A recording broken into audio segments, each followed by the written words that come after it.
Once upon a time, in a quiet little village surrounded by rolling green fields and distant hills, there lived a poor widow and her only son, Jack. They owned a small, tumble-down cottage and a single cow named Milky White, who was their sole source of milk, butter, and a little cheese. Life was not easy for them, but they lived humbly, with kindness in their hearts. Jack was a tall, curious boy, filled with dreams and imagination. Though his clothes were patched and his shoes worn thin, he had a cheerful spirit. His mother often sighed at his carefree nature, for she was more practical. She worried about putting food on the table while Jack gazed at the clouds, imagining adventures far away. As time passed, their troubles deepened. The soil grew poor, their garden yielded little, and Milky White gave less milk each day. One morning, Jack's mother sat by the hearth with tears in her eyes. "Jack, my dear," she said sadly, "we cannot go on like this. There is no money left, and we can no longer feed ourselves. We must part with Milky White. Take her to the market, and see what you can get for her. But remember, Jack, do not let anyone trick you. We need money, or at least food."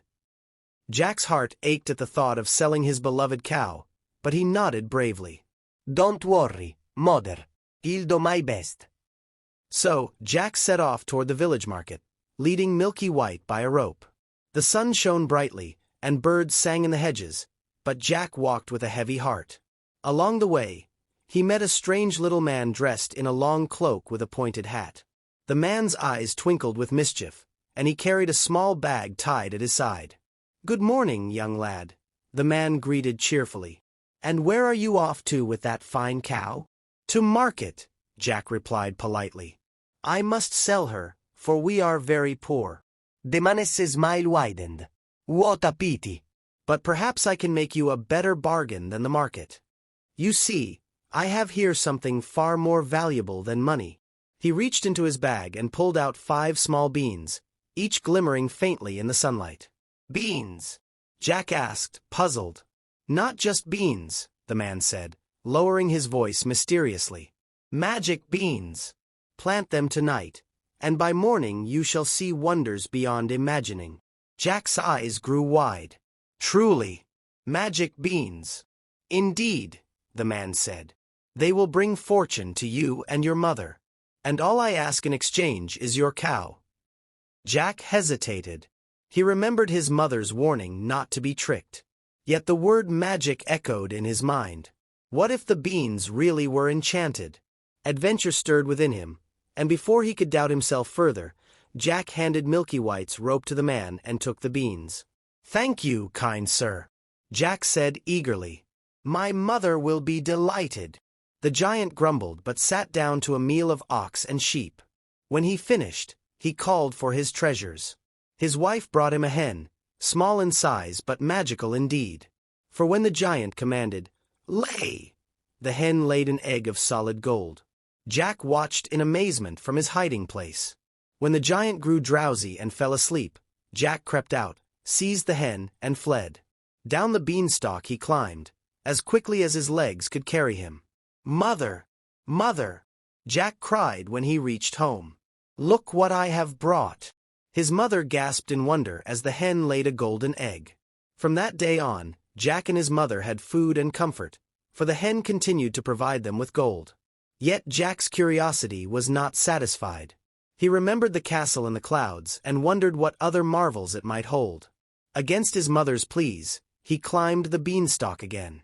This time, the giant's wife was more cautious. "Back again," she said.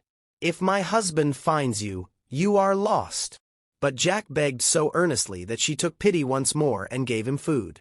Again, the giant came thundering in, and again Jack hid. "Fee-fi-fo-fum. I smell the blood of an Englishman," roared the giant. But his wife calmed him, and he ate his supper.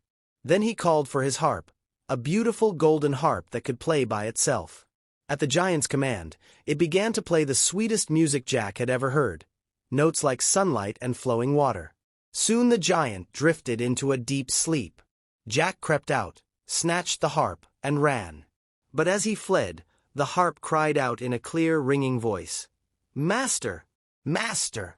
The giant awoke with a roar and chased Jack. Down the beanstalk Jack scrambled, clutching the harp. The giant followed, the stalk shaking with his weight. "Mother! Bring the axe!" Jack shouted as he neared the ground. His mother, pale with terror, handed him the axe. With all his strength, Jack struck the beanstalk. It creaked and cracked, then toppled. The giant fell with a crash so mighty it shook the earth, and he lay still, never to rise again. At last, Jack and his mother were safe. They had the hen that laid golden eggs and the harp that played beautiful music.